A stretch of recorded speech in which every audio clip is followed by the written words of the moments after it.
Welcome, everyone, to another exciting episode of Riding Through the Unknown. I'm your host, Michael, and with this being Halloween week, I have a special treat for you all tonight.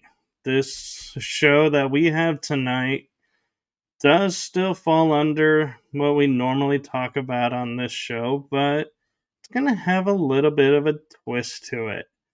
And so it is my great pleasure, honor, and my blessings and everything to have this guest come on. I felt she was the perfect one for tonight with everything going on, and I've been talking with her backstage, so you all are in for a huge treat. We are going to have so much fun tonight, and we're going to be delving into topics you guys might be surprised to have coming up on here. So I'm going to stop rumbling or rambling even, and I'm going to turn it over to my amazing guest, the one, the only, mystical, talented Luna LaFae. Hi, thank you for having me on your show. My name is Luna LaFae, and I am a hereditary witch. Or you could also say I come from a long line of wise women, healers, and strong, mystical women.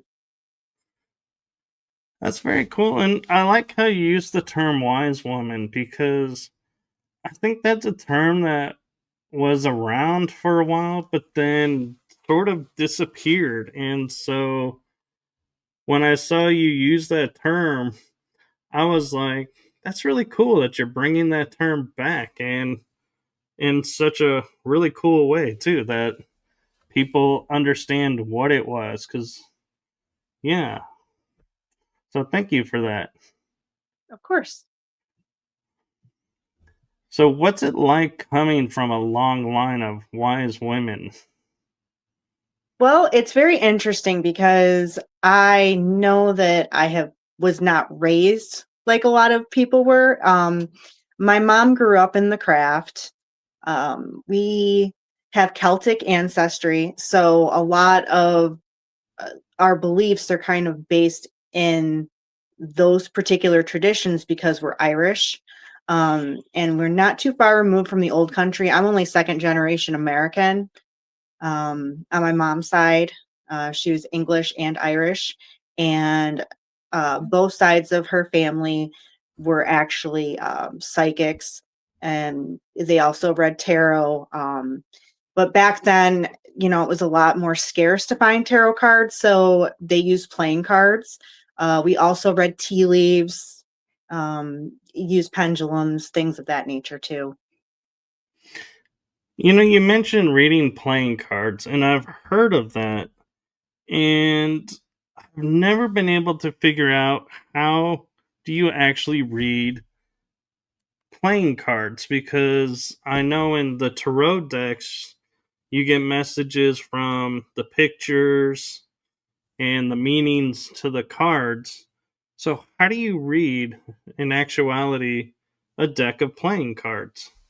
Well, how I got started reading playing cards was I was very interested because I remember there was one night that I woke up. It was really late at night, and I went to go and find my mom, and I saw her reading tarot cards, and I saw what she was doing, and then ever since I saw that, I just became obsessed. And at that time, I was too young to actually read the tarot cards, in her opinion, because of some of the depictions on the cards are not necessarily suitable for children. So my mom taught me how to read playing cards, before I kind of graduated to reading tarot. And how you would read the playing cards is basically like there's suits in the playing cards, just like there's suits in tarot. And then the Joker card would represent the Fool. but that's really the only major arcana card that actually would be within the playing cards. Okay, so you're just taking out the major arcana basically and using like ace through king just like you would with wand, pentacles, or whichever Yes. term. Okay, that's really interesting. And so is it, do you get images through the color of the card or the suit, or how, or does the information just come irregardless of what you see? Well, when it's we break it down, clubs would be wands, diamonds or pentacles, spades or swords, and hearts are cups. So that's kind of how you would differentiate um, the different suits. And then the full card would have been represented by the Joker, which in tarot we all kind of play the fool as we're going through this journey. So you still have that representation of the fool. And you could also too, I mean, a lot of it is intuition as well. So you are picking up things intuitively. Then once I kind of graduated from reading the playing cards, then when I was about 13, I was kind of brought into more of it's kind of like a rite of passage for a witch, at least for me. I started my moon cycle, and then my mom was like, okay, you're old enough to read the tarot. Here, you can have my old tarot deck. So, like, I practiced on it all the time. Like, I was just so obsessed with it. Like, I used these cards until like they fell apart. Like, we had to tape them together, and like I used them so much. Like, I was just completely obsessed. No, that's really cool that you were taught that, because a lot of people don't realize, this, when like I was growing up, tarot was not something that you would see in a store or at like Amazon, or it was not readily out there, and it was not thought of like it is today. And so I think it's really cool that you were raised and taught it and were able to naturally progress in it. So that's really cool. Thank you.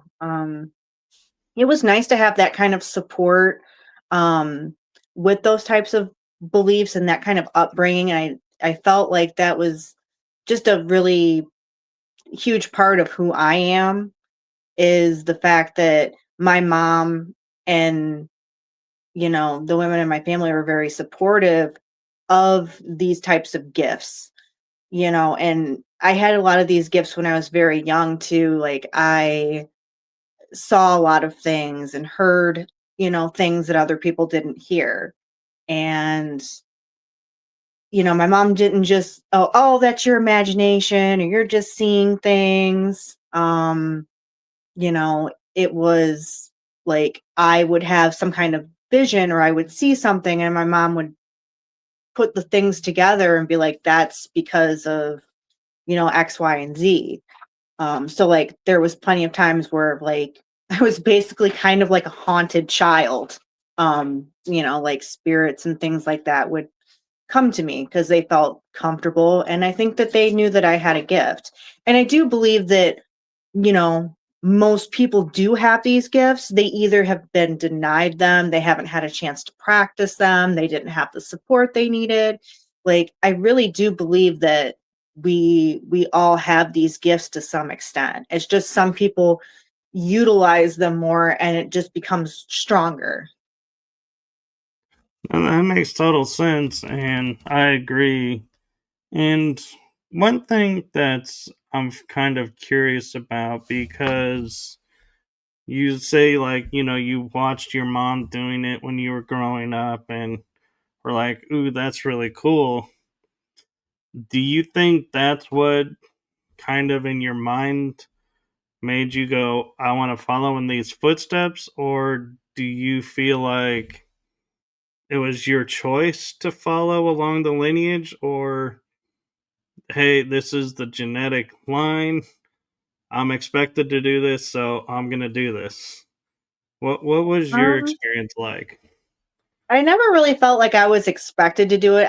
It was very much welcomed for me because it was just so interesting, and it was just always kind of part of who I am.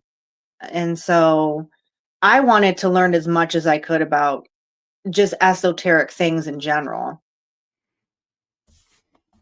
So, do you feel like because you were more open and you were supported that way, that reading the cards maybe came easier to you? Or do you feel like you still had to put in the work and really study hard and really like grind the stone, so to speak?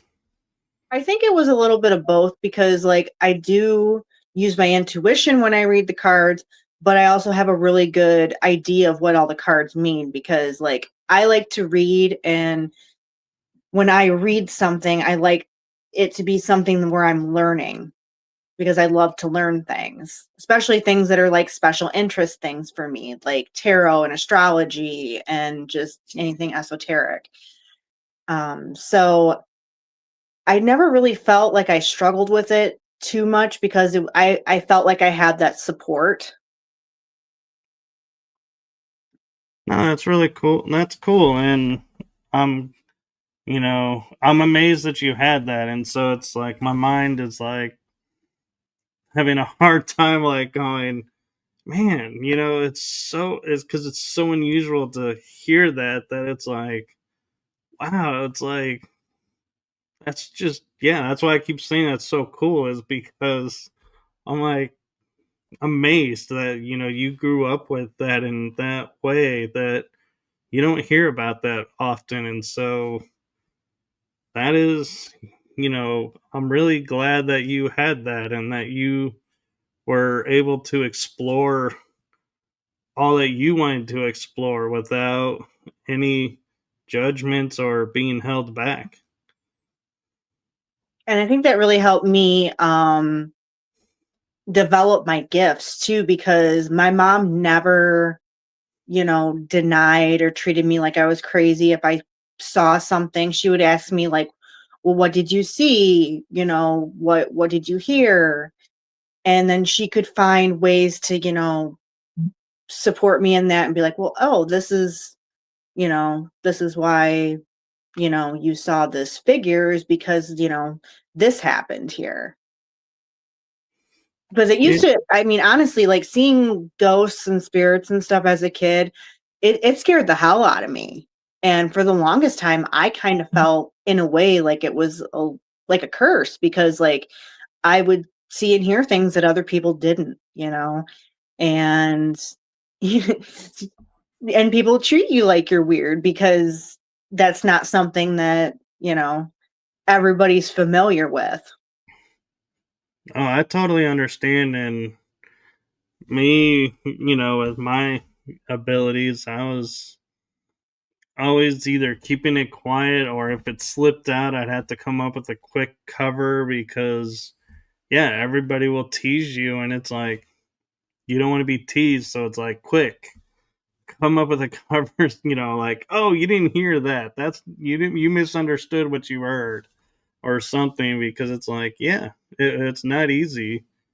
And so I grew up having the choice of what I wanted to believe and pursue, like you did. And so I was blessed. And that's why I was like, hearing your story, I was like, I didn't know there were other people out there really like me who were able to pick and choose, because normally everybody wants somewhat in the normalcy category, and normalcy is, I think, overrated.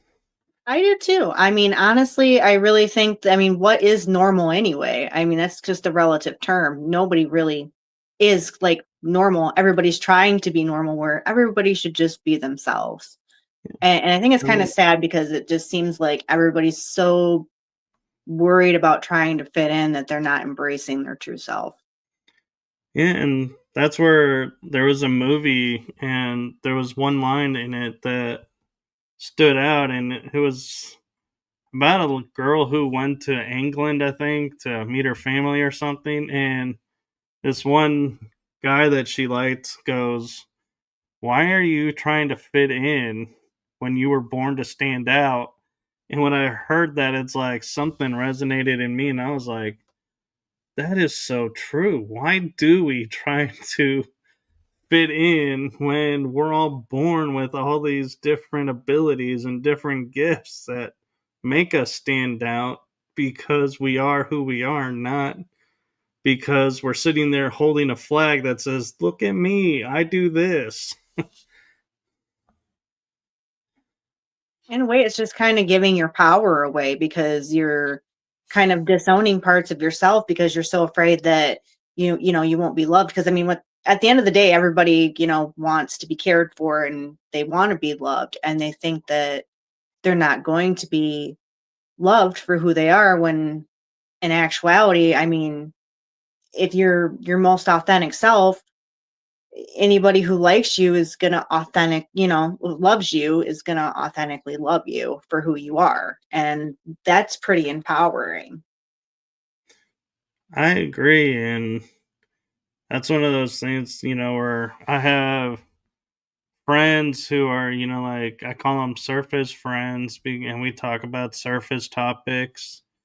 And then I have friends who are on the path or aware, like you and I are. And I'm like, yeah, I work and I talk more with them because I'm like, that's my true foundation, my true family. And yeah, it's important. And I like to, as much as possible, make them feel appreciated and not take advantage of.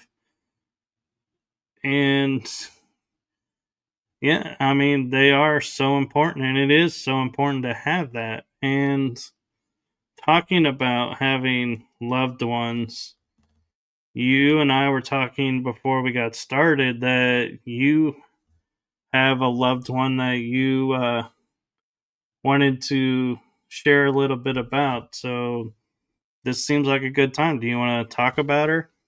Oh yes. I My great grandmother was from Ireland. Her name was Sarah Winifred Tierney, and she was a psychic medium in the Detroit area. And we're talking back in the 30s. This was the 1930s and 40s, when a lot of this stuff was not popular and not talked about.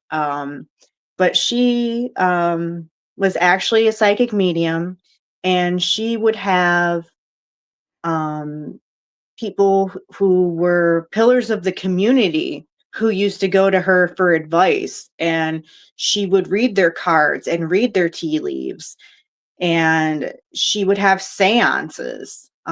So like her home, she used to do it out of her home. But she had a lot of clients, and I actually even have a certificate that was hers from 1934, the Spiritual Psychic Science Minstrel Union. Um, but yeah, I usually have it framed, but I took it out of the frame so that I could share it with everyone because it's very special to me. No, that is special because when you think about the timing, the 1930s, you don't hear a lot about women going through and getting like degrees or licenses of that caliber. Like women were allowed like secretarial school or nursing school, but they Mhm. weren't the front and center. So that's really cool that she was able to get that. And that's quite an accomplishment, actually. So I'm glad you have that and that you're keeping it in such great shape. Yeah, yeah, it's very special to me, and I do find it very interesting because those were times when people just they didn't talk about those types of things. Not like how we talk about them now, like, tarot and astrology and all this witchy stuff is so popular right now, and that's great. But like growing up, my mom told me to not tell anybody that we were witches because she was so afraid that we would get burned at the stake, basically. She's like, people either gonna make fun of you for it, they're gonna call you a witch, they're going to, want you to read their cards all the time, or, just fill in the blank. So for the longest time, I just didn't really share it, but as years went on, I got more and more comfortable with it. And it's like, you know what? This is who I am, and I'm just going to express myself. And now, we have this, you know, huge interest in esoteric things now, which I do think is a great thing. Um, so what better time than now to share that?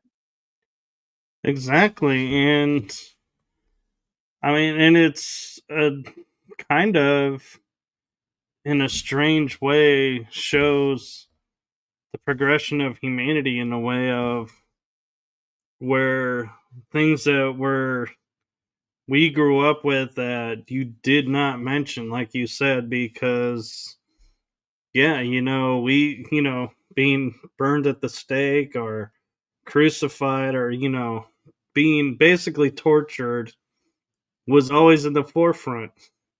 Now we're in an age where if you say something to someone like, oh, I read tarot, or oh, I am a medium, or I see UFOs all the time, people are like, hey, that's really cool. No, not all people, but they're more out there than there used to be. So it is showing the progression of life and growth on this planet that, like you're saying, it's now able to be discussed and shared openly, and people are genuinely wanting to experience it and not experience it to make fun of it or anything like the old days.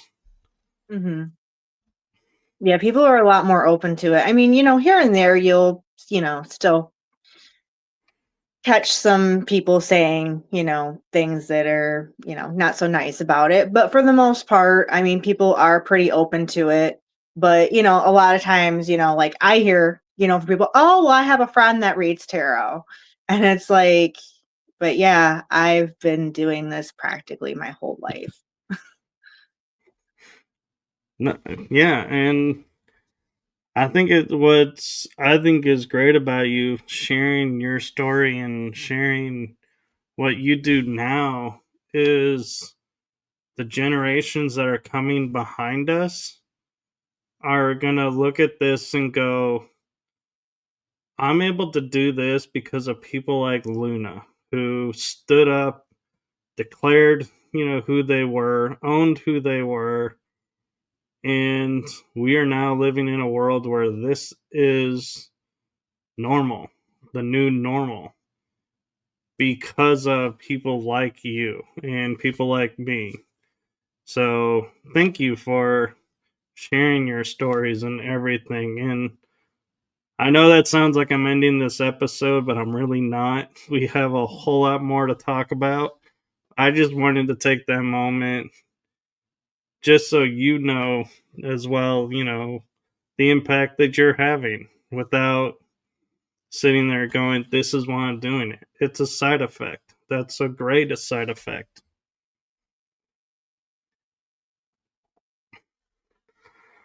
So, yeah, thank you for that. And I think what's amazing too is you're empowering people to stand up and, like you're saying, I read tarot. I've been reading it for a long time. Somebody who reads that may be sitting here and going, well, I read, but I don't think it's safe to come out, may sit there and go, well, let's test the waters, and may have the courage to say to a friend, hey, have you ever experienced a tarot reading? Can I read for you? And build their comfort. So thank you for that. Absolutely.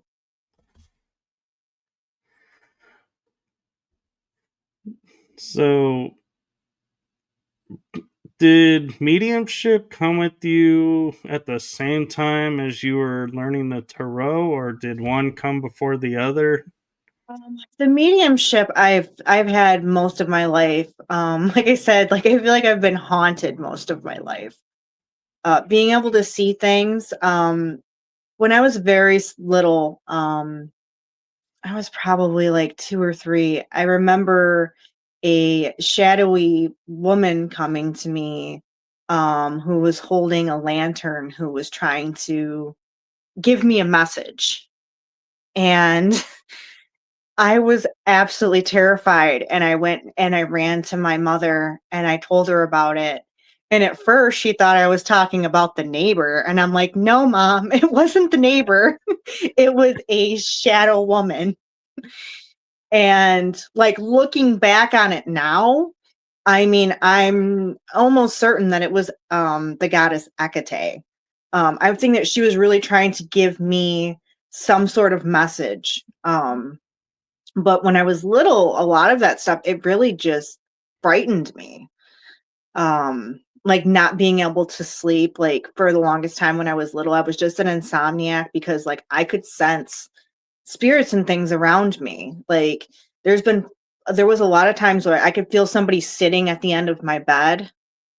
Um and then my mom would just, she would talk to me about it and she's like, well, she believed me. She never doubted, that I was just my imagination or anything like that. She said, well, it was somebody who was sitting at the end of your bed. And like, how did that make you feel? Did you feel comfortable? Like, were you afraid? And I was like, well, not necessarily. And my mom would talk to me and she'd say, well, I think that's probably someone who had crossed over, that was a family member who was looking out for you. Another thing too is I pick up on smells too. Like one of the things that I've noticed when a spirit is around, is I smell, um it smells like coins, like old pennies. That's really cool, actually, to have that, because I've never thought about, is there a smell when they come around? Because normally I just hear and I'm like, oh, someone's here. Hold on. Oh, can you repeat that? I wasn't paying attention. And so it's cool that you're aware enough to go, oh, there's that smell. Someone's here. But Mhm. a question that I have for you that I'm sure some mediums, would probably ask if they were in the audience is, do you have an agreement with them to shut it off at certain times, or like take breaks from it, or is it like nonstop and you've just acclimated to it? When I was a kid, um, it was nonstop. So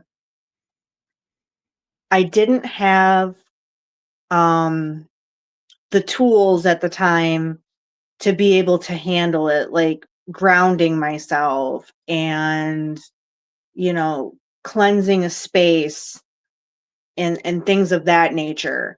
I When I was little, I like I said, it scared me. It really did because like I would, you know, sense something in the middle of the night, and then there would be like this apparition standing there. And to me, when I see a spirit, I see, um like these colors, and sometimes they're like these shifting colors. And sometimes it'll be like just like the outline of a person, like a shadow kind of. And then there's been other times where I've had spirits that have come up to me and I've just seen like their head, where they So, were do trying to talk to me and like I saw their mouth moving, but I couldn't exactly hear what they were saying. okay. So, do you think studying Reiki and, becoming a Reiki healer kind of tempered what you were experiencing and made it more comfortable? Or was it vice versa? You were like, hey, I'm seeing all these things and I need to know there's got to be something I can do. So, you saw Reiki and were like, that looks like it'll help. Let's go learn that. Well, the Reiki really helped me. I would say when I was younger, sometimes I would just try to shut it off, basically. But it's not that simple.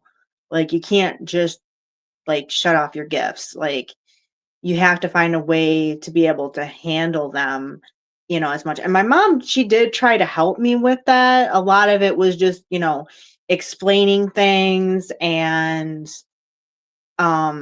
just trying to give me some tools that she had, but being able to work with others, because like I've belonged to a couple of different covens, so I was able to learn like grounding techniques and cleansing and things of that nature, and working with crystals more because I love working with crystals. And then with Reiki, my friend actually is a teacher. She's a shaman, and she um, showed me a lot of ways that I could ground myself and uh, kind of control the energy within myself. Because, like, we can't really control things that are external, but we can control what's internal. That's a great point. And I'm curious, and with it being Halloween, if you can share, you don't have to, beyond the shadow, lady holding the lantern, are you comfortable with sharing some of your more spooky experiences that you had, maybe reading cards or being a medium? Yes. So growing up, one of the things that I've pretty much had to adapt to my whole life was the fact that I had an older brother who passed away before I was born. And I had he had visited me a couple times when I was very little. There was times where my mom would actually see him in the room with me, and he would be um over by like my toy chest, and he would be, you know, trying to like play with the toys and be near me. So even though I didn't get a chance to actually meet him on, this earthly plane, I knew him in a spiritual way. And there was one night that I had gotten spooked over something that I had seen, which was him.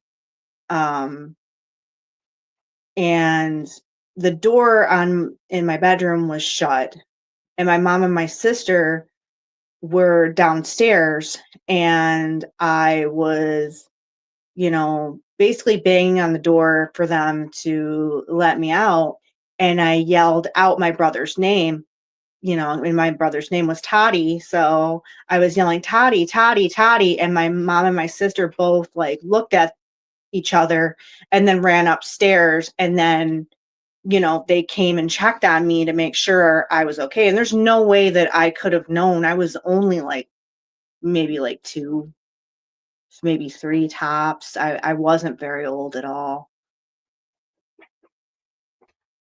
So, do you think your brother is watching over you and Yeah, helping you?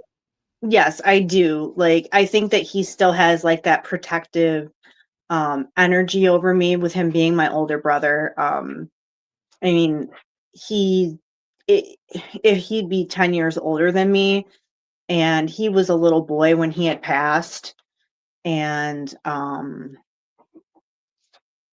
yeah, he's come to visit me a couple times, when I was little, and then here and there too, even as an adult. Uh, I mean, he's shown up in dreams of mine, and when I was little, I mean, all through my life, essentially, my mom was always at the cemetery, like, planting flowers, so I would help her plant flowers at his grave, and I spent a lot of time at the cemetery when I was little, and I remember just kinda walking around and looking at all the different graves and just being curious, and, you look at all those graves and, those are all people and they all have a story, and I remember kind of, like, when I was walking in the cemetery, I went and I walked over a grave and I got this feeling, and I heard something say, "Please don't walk on our graves." And I was like, "Okay, I can respect that." So I went and I told my mom about it, and her eyes got huge, and she's like, "Honey, you're kinda creeping me out." And I'm like, "I'm sorry, mom. I'm not trying to be creepy. I just am creepy. I'm sorry." And so, like, I've always had this fascination with cemeteries for the fact that I find them very interesting, but at the same time, like, I know if I go into a cemetery, I'm gonna start feeling things, and I'm gonna start picking up on different energies of people who have passed, because it's almost like they come to me, they're like, "Oh, somebody who can speak for me, somebody who can, yeah, she might be able to see us." So, it um it's pretty interesting. And then I love the fact that your mom, being who she is, with your grandparent, your grandmother, and great grandmother, the fact that you were creeping her out really kind of makes me laugh because I'm like, wow, I would think she would be on a level where creeping her out would be really hard to do. Yeah, well, that's kinda what I thought too, because I don't think she realized, like,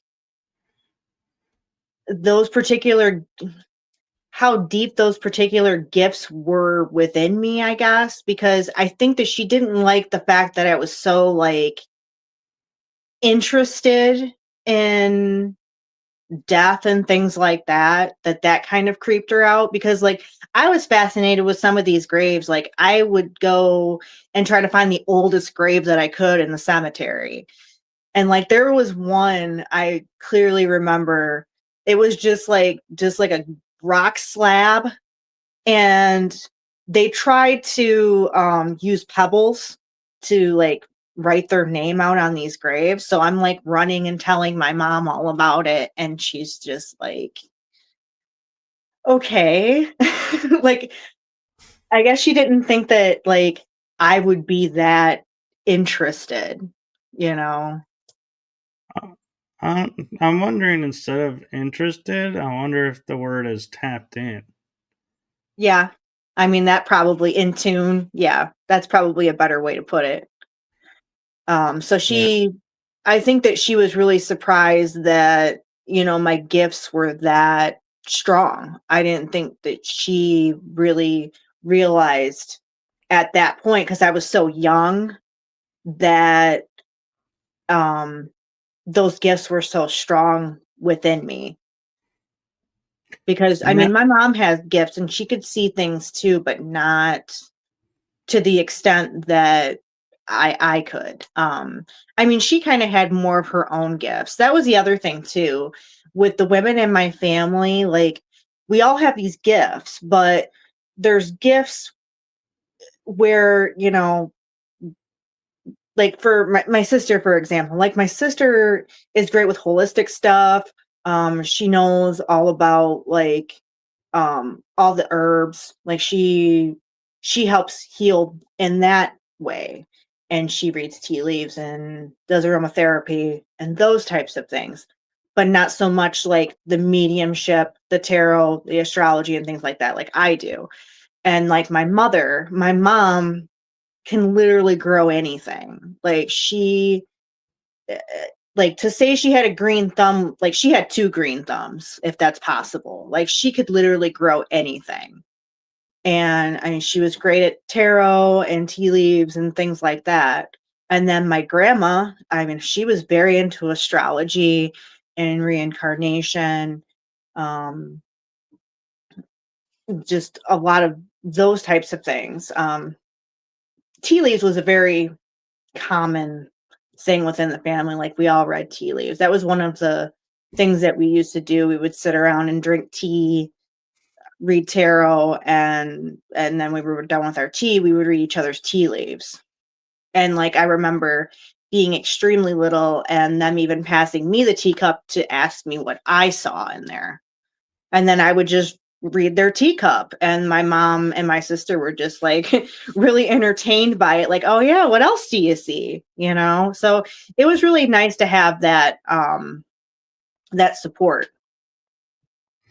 And I, it's funny because you were like asking me, like why, as a guest, what, drew me and, like how we connected. And I was like, I could feel something similar because I didn't know your bio at the time. But hearing you talking about like going into cemeteries and stuff, I had, being a paranormal investigator, I will stop to random cemeteries on the side of the road and walk around and look at, respectfully, like you're saying, I don't walk on the graves, but next to them, and I'm reading, the dates, who they were, and if they were soldiers. I'd always say, well, I would look at the date. Being a history major, I knew when conflicts ended. So I was like, say, like when the Civil War, when a date was like 1850, I'd be like, well, I'm glad you were able to come home from the Civil War. Probably experienced things that were horrific, but I'm glad you at least made it home safely and, lived a little bit longer. And it's like it just naturally just flows out. And yeah, I look for the oldest graves too to see who's there and what the story of past to present. And so I think it's kind of interesting that both of us kind of do the same thing. And I do find that fascinating too. Like I don't get to go as much as I would like to, but I love ghost hunting and going to haunted places and things of that nature as well. Well, that it is interesting. And do you feel like if you walk, like, you're saying when you go in cemeteries, you're connected and everything to everyone. And do you ever go into locations and you're like, I don't know what it is, but something's here watching me, and I know nobody else is in this room, and you just naturally start picking up, like, I guess beings here and there, or spirits, or do you feel like they're always earthbound, or have you ever encompassed, meeting like what we would call extraterrestrial or star beings? I mean, I think that it's kind of both.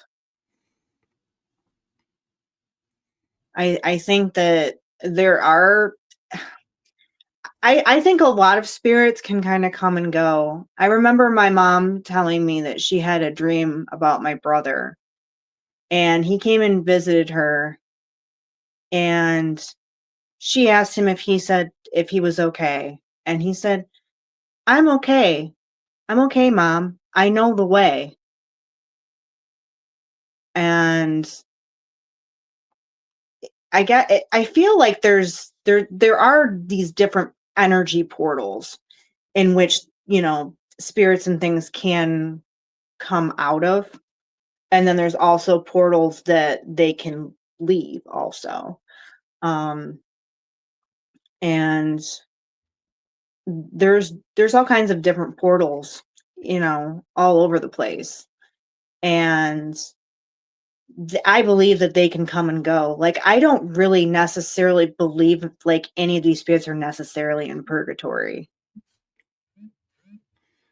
Well, it's interesting you bring up purgatory because it, uh, not growing up in the church or anything, but I knew what purgatory was through hearing like my dad talk about it or other friends going, "Oh, you're going to be in purgatory," and I was like, "Whatever, it's just a existence somewhere." And then recently, the church is like, "Oh, purgatory's closed," and my first thought was, "Well, since you guys created this, what happened to everybody now that you closed it?"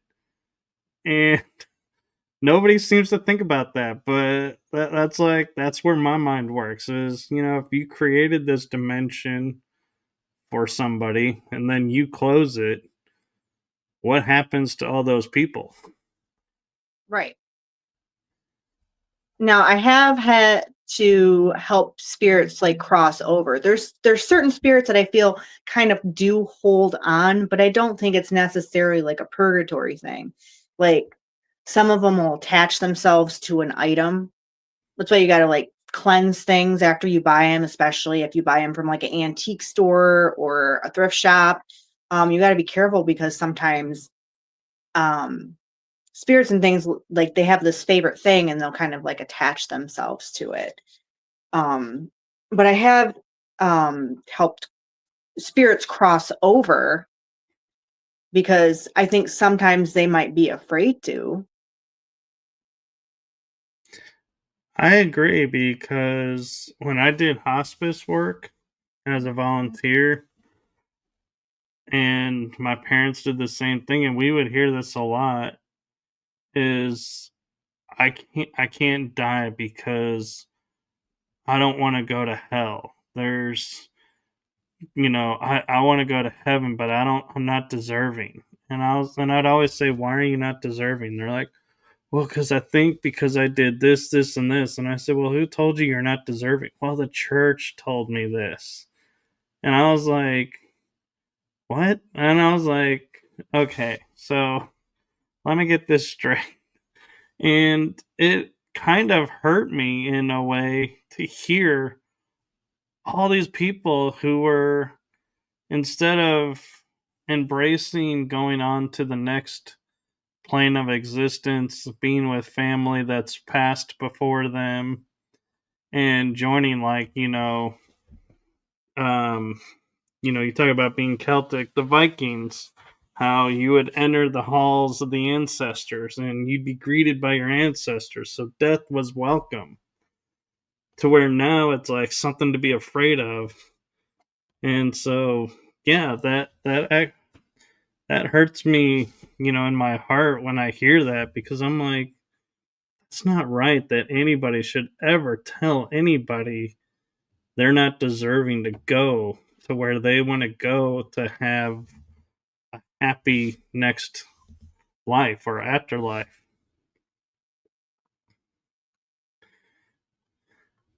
I kind of feel that Earth is like a school, basically. Like, we're here to learn things and to evolve and try to be better, spiritually, and then we kind of cross over. And then I do feel not necessarily that there's a judgment, but like, did you fulfill what it is that you were supposed to fulfill in this lifetime? Did you, um,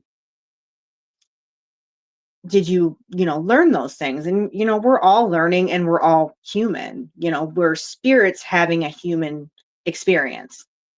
And I think we get kind of hung up on being human.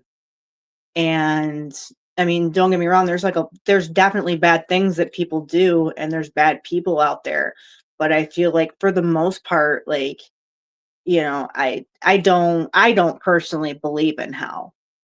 I would say I don't mean this in a negative way, but there's, places on earth and things that have happened here that I would imagine would be hell like, instead of, crossing over. And I think that fear of the unknown and the control, because I feel like that's what it is, unfortunately, with some churches. I'm not going to say all of them, but I feel like a lot of it's just control.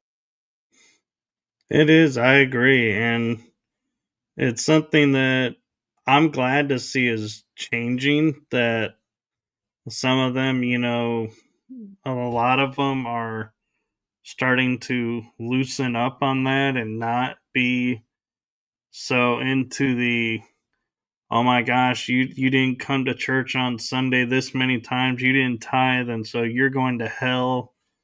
That it's more of your deeds are now determining. So if you make a mistake, you made a mistake. If you learned from it and made a better choice next time, you're not going to be punished for that. But if you keep making the same mistake over and over, you may, have to come back and figure out why you got stuck in the loop of repeating that lesson over and over. Right, because you had to come back because you still didn't learn it yet. It's like, you committed the same crime 10 times. Did you not figure it out the first time or the first 5 times not to do that? It's like, why did it take you 10 times? But yeah, and I'm finding it really curious. And I know I'm looking at the clock and we're getting close to the hour, but do you have time to talk a little bit more about stuff, or do you have to go? Oh, I can talk for a little while longer. Okay. So I'm wondering, because Reiki, and I know there's different versions of Reiki. And so I'm curious, with your background with being the wise woman, witchy side, and the mediumship, do you which Reiki do you feel like called to you, and do you utilize? Like, are you one of those that just uses flat energy, or do you use some mediumship in it, or do you go with the elements? Mostly for me, it's um, see, the thing that's very interesting about Reiki is it's a type of energy healing, and it's very similar to what the church would call the laying on of hands, because I did for a brief amount of time go to church. It was when I was a little bit older. I was in my late teens, and I went to a non-denominational church where they spoke in tongues, and they did healing by the laying on of hands, which is the energy healing through the Holy Spirit. And I believe that Reiki is very similar to that, because you're using that spirit within you. And I mean, you can call it the Holy Spirit, you can call it, the divine spirit, or, it doesn't really matter. I feel like what name, because I feel like everybody is just so hung up on the names of everything. Um, that, it's healing, and it's putting that essence, into someone, to try to help them. It's a good energy and it's a healing one. And I just feel like a lot of that stuff is just kind of one and the same, and everybody's just so hung up on the name of it. And I find that to be kind of unfortunate, because you see a lot of people who, they don't believe the same things, but yet we're kind of all doing the same things, just but calling it different names. Right. And I just wanted to clarify when I was talking about mediumship style is I was taught a form of Reiki where if it was on the right side, I think it was, that was feminine. And there could be a blockage from somewhere on your mother's side. And if it was on the other side, it could be a blockage from somewhere on your dad's side. It was the masculine line. And so that's what I meant by Oh, mediumship, is reading the body and where the blockage could be coming from. well, the particular Reiki that I was taught was the Dragonfire Reiki. That was the one that I was taught, that I enjoy using. I feel like that's a more like transformative type energy. And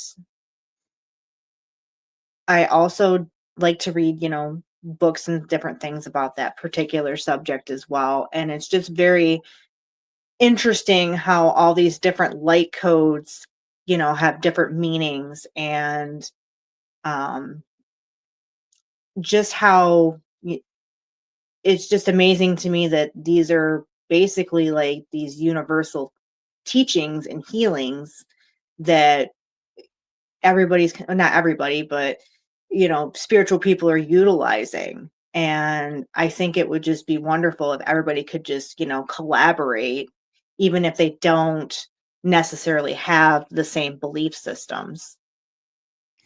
I agree. And I'm curious because I feel like you might have experienced this, because me being metaphysical and you being who you are, being both being raised free minded and thinking for ourselves. When I first did Reiki, I would see like I would call them little strings, and like harp strings almost, and they would be kind of like you could see them grayish where blockages were, and like plucking them, and all of a sudden like the light would start to shine through. It's like almost like you dusted the lines and took the dust off, and so they were able to shine the light, and it helped the person.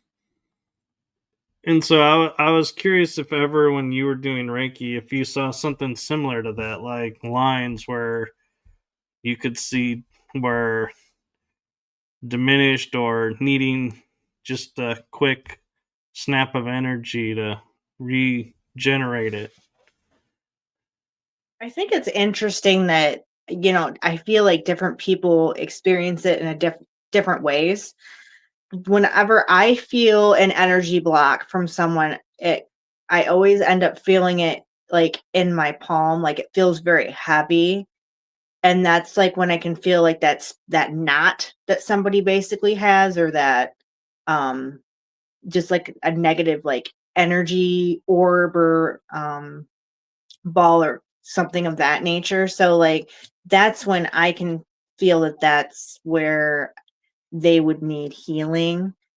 Um I do understand what you're saying about like the strings and things like that, cuz like I do kind of feel that as well. And then that's kind of like the energy cord, where it's like, okay, so I experience a lot of that, like if I'm cutting cords for a client, that's when I know that I need to start cutting cords for them and trying to pull that particular energy out of their body. That's really cool. I never thought about them as the cords to cut. That's I'll have to think about that one. You gave me something to think about if that's what I'm seeing. And when I was talking about elemental, is because I remember having an experience where I was doing Reiki on myself, which I was originally taught you don't do on yourself. But I was like, if I need healing, I'm going to heal. And so, but that aside, I would feel like electricity in my hands, and I would see like lightning around and like pulling in lightning and feeling like that like boosted the healing that I needed. And when I told my pagan teacher about it, her first reaction was, "You shouldn't be able to do that. You're not at that level." I thought, and it surprised her. And so I naturally have this sense of being able to pull in if I need an element or just energy or both. I can mix it, pull it in, and send it to who needs it. Have you come across that experience where you have that as well, where you call in like lightning or water or air? For me, a lot of times it's fire because that's my particular element. I have a lot of Aries in my birth chart, and that's my element. Like probably like almost half of my birth chart is in Aries. So I do work with fire a lot, but I do have like my rising. I'm a Cancer rising and a Scorpio moon, so that's where the water comes in. So those are usually the two that I work with the most if I'm going to work with elementals, because those are the ones that are like the strongest for me. No, that's really cool. And I've been kind of holding this question back because I don't know why I'm thinking it the way I'm thinking it. And I keep trying to work it into something that makes sense to me. And I feel like if I keep waiting for that, I'm going to miss my opportunity to ask it. So I'm just going to simply ask it. And if you can make sense of it, great. That would be awesome. If not, no hard feelings. But Okay.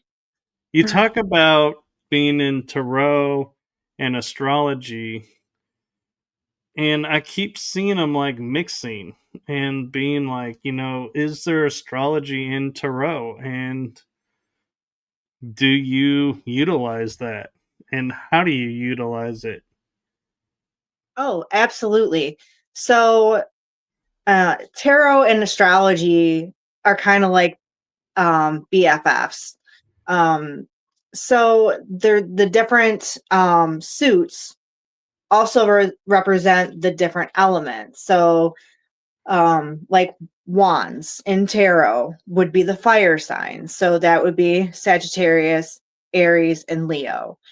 And cups are the water signs, Cancer, Pisces, and Scorpio. Pentacles are earth, so that would be Taurus, uh, Capricorn, and Virgo. And um, then the sword suit would be air, which would be Aquarius, Gemini, and Libra. And then also through the major arcana, the astrology for those particular cards, all the different major arcana also have different um, astrological correspondences.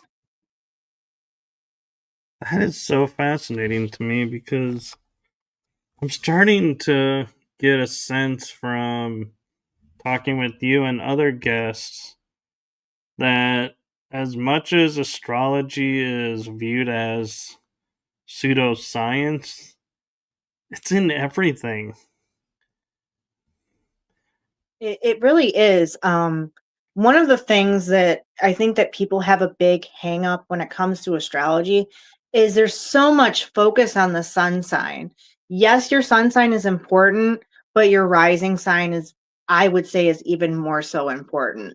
So like I'm an Aries sun, but I have a Cancer rising. And I remember when I was really getting into astrology and I was going through and I was reading these books about it. And I was like, well, yeah, I feel like an Aries. And then I was reading through them and then I got to um a sign of Cancer. And I was like, okay, ruled by the moon, water sign, intuitive, emotional, things like that. And I was like, and just kept reading and reading. And I'm like, this sounds way more like me than Aries does. And but your whole birth chart really does matter when it comes to astrology. So we just basically get the Reader's Digest version of astrology when it comes to like if you open up the newspaper and you're like, oh, I'm going to read my horoscope, and you just read your sun sign, you're like, meh, that doesn't really you know, fit what I'm trying to do here, or it doesn't really make a whole lot of sense. And then I think that's where it kind of lost some of its value is because it was kind of made cheap, where it astrology, there's just a lot to learn. There's different angles in astrology.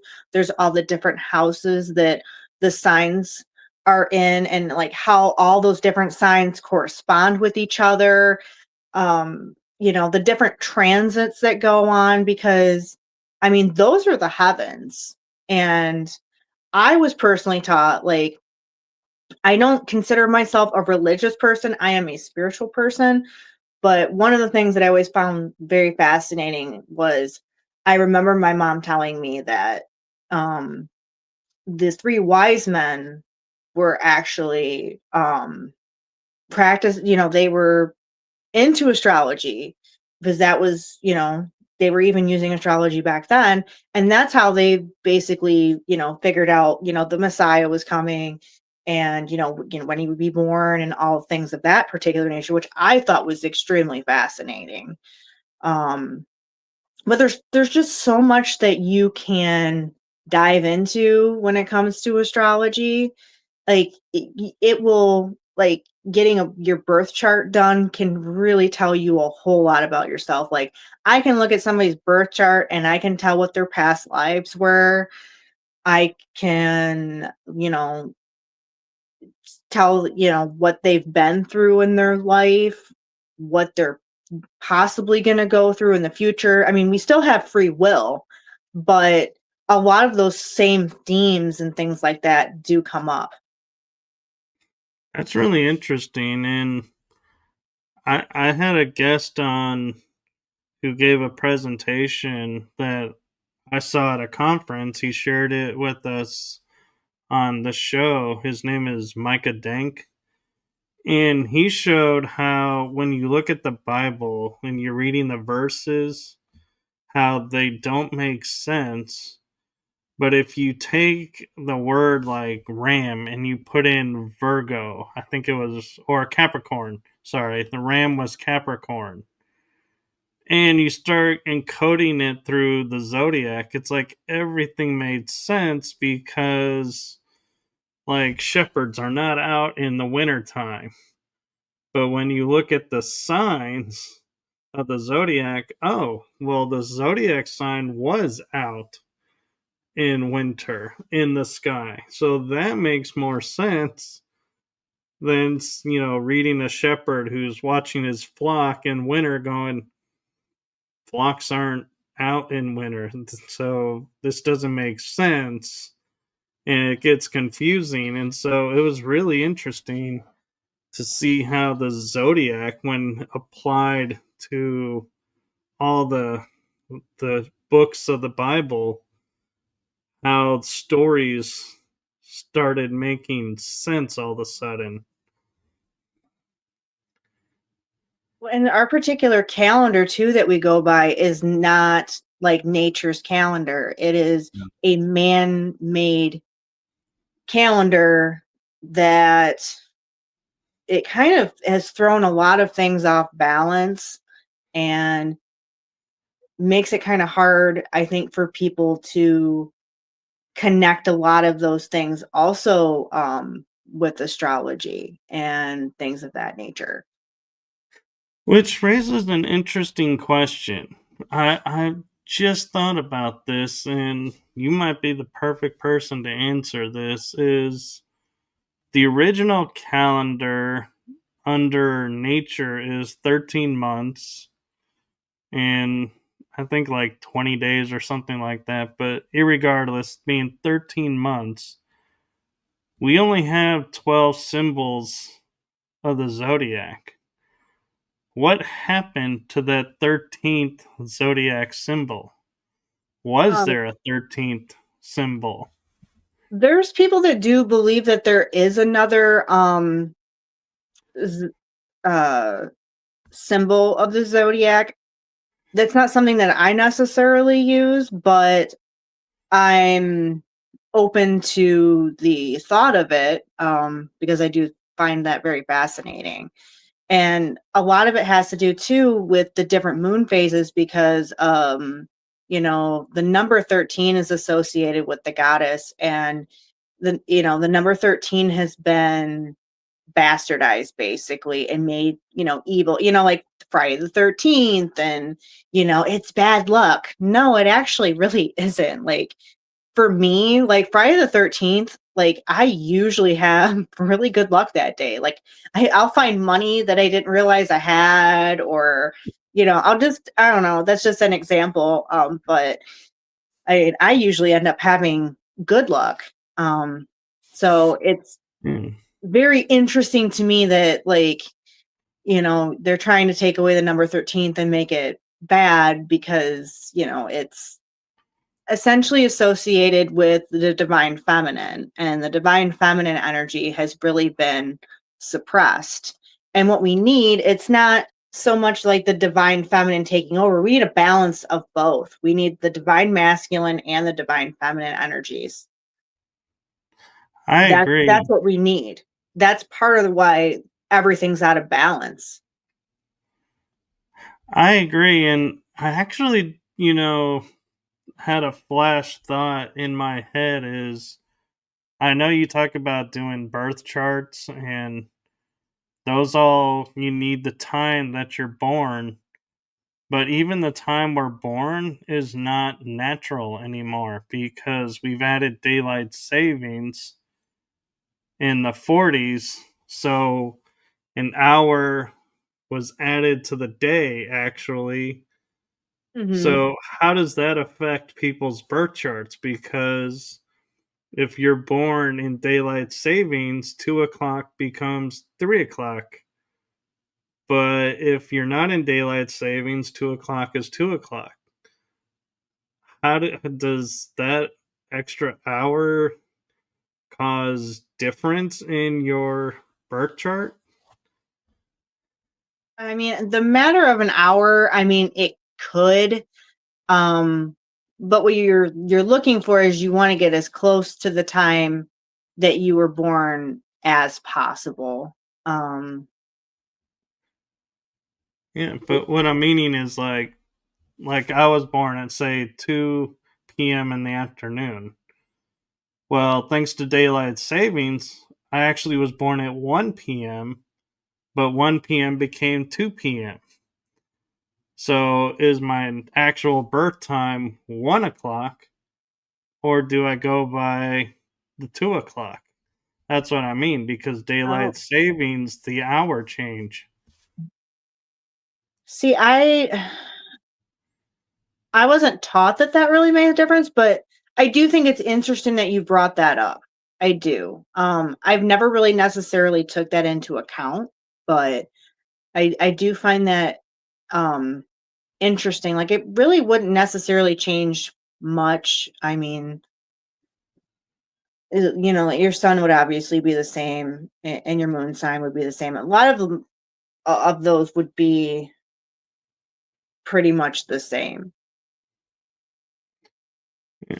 I was just curious because we're talking about adding a month for the original, but not Hmm. only the month, but we would have to adjust all of our dates of when we were born because we altered time. And Right. so it's just interesting, how much we have altered natural course and think it doesn't really mean anything.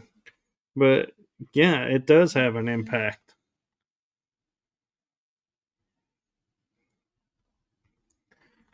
I think too, it's the because different astrologers do um those particular things in different ways. Like there is some people who do add the 13th zodiac sign, where a lot of people just use the 12.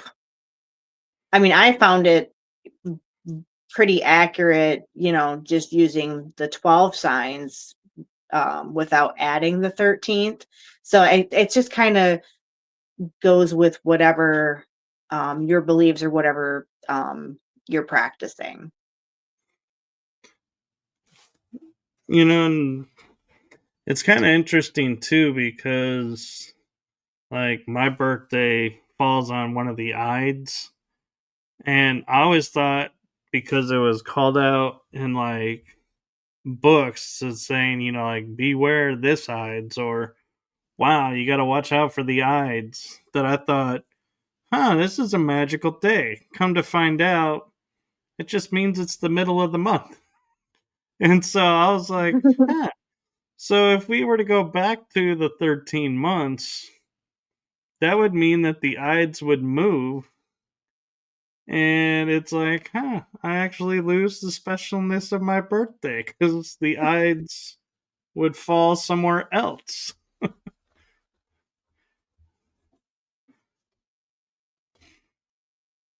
Just something fun to think about every once in a Yeah. while. But so we're actually getting close to an hour and 20 minutes, and I'm just curious if there's any topic or anything that you kind of, popping in your head that you're like, ooh, let's share this, or if there's something that you want to share with the audience. Um, Pretty much anything that I would want to get into would we would almost have to have another episode because I'm it would okay be a with that. lot. There would be a lot to talk about because, like, I feel like we've kind of scratched the surface, but like, there's still a lot more to talk about, and 10 minutes isn't going to be, enough to cover um, some of the topics that I would be interested in sharing with you and our viewers. Well, I will selfishly say, as a host of a show, then let's bring them on in future episodes. Yeah, I would absolutely love to come back to your show and talk about those particular topics. Very cool. And so, do you have anything upcoming that you want to promote or anything? Um, well, I just started my Shopify business. It's Luna LaFae Tarot. I have readings available on that particular platform, and then also video chat readings and reiki services through TikTok and Facebook and Instagram.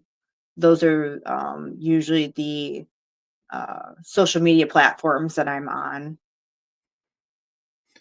Very cool. And I know you sent me links to stuff, and if you didn't send me your Shopify, if you send it to me, I'll put it in the description with the other links to help promote your stuff. Oh, absolutely. I thought I did, but I can always send them again as well. Well, I mean, I can't look. Well, actually, no, I can't look right now to see if it is in the description. So I'll double check it, and if it's not, I'll let you know. But if Okay. it is in there, then we'll be like, it's solid. We got it. And so, any spooky thoughts or any thoughts for Halloween coming up? Well, we have a grand water trine right now in astrology, which is falling right now, Halloween and uh, for quite a few weeks. And so I would say that people really need to trust their intuition because it's going to be heightened right now, especially if you are a water sign or you have strong water in your birth chart. You're going to be extra intuitive. Your gifts are going to be even stronger than they normally are.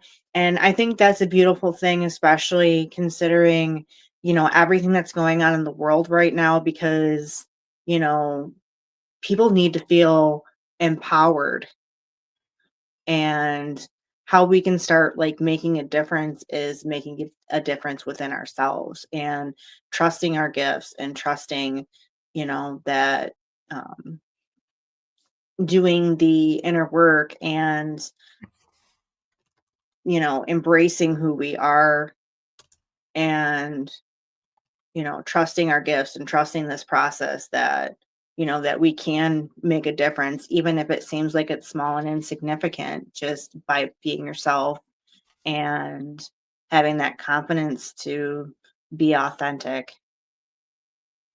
Very cool. And so, I'm going to wrap up everything right now because I know, Halloween is coming and we do have, it is getting late and everyone's got last minute probably preparations to make. So thank you, Luna, for coming on and trusting me to share your experiences. And I have one message for you from me.